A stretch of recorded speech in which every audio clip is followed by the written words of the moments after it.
നിങ്ങൾ Chinese bamboo ട്രീയെ കുറിച്ച് കേട്ടിട്ടുണ്ടോ? ഈ മരത്തിന് ഒരു പ്രത്യേകതയുണ്ട്.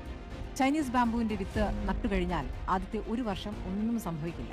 2-ാം വർഷവും 3-ാം വർഷവും കടന്നുപോകും. 4-ാം വർഷവും ഒരു മാറ്റവും ഉണ്ടാകില്ല. എങ്കിലും മുറ തെറ്റാതെ വെള്ളവും വളവും നൽകിക്കൊണ്ടേയിരിക്കണം.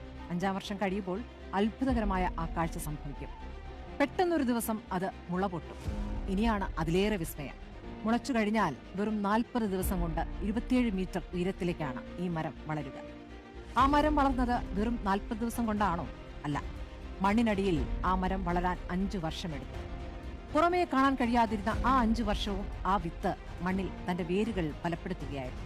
തന്റെ സ്വപ്നതുല്യമായ വളർച്ചയ്ക്ക് ആവശ്യമായ കരുത്ത് ശേഖരിക്കുകയായിരുന്നു. നമ്മുടെ ലക്ഷ്യങ്ങളും സ്വപ്നങ്ങളും ഇതുപോലെയാണ്. നമ്മൾ കഷ്ടപ്പെടുന്നുണ്ടാകും, അധ്വാനിക്കുന്നുണ്ടാകും, പക്ഷെ ഫലം ഉടനെ കണ്ടെന്ന് വരില്ല. പക്ഷേ തളരരുത്. നിങ്ങളുടെ വേരുകൾ മണ്ണിനടിയിൽ ബലപ്പെട്ടുകൊണ്ടിരിക്കുകയാണ്. ഒരു ദിവസം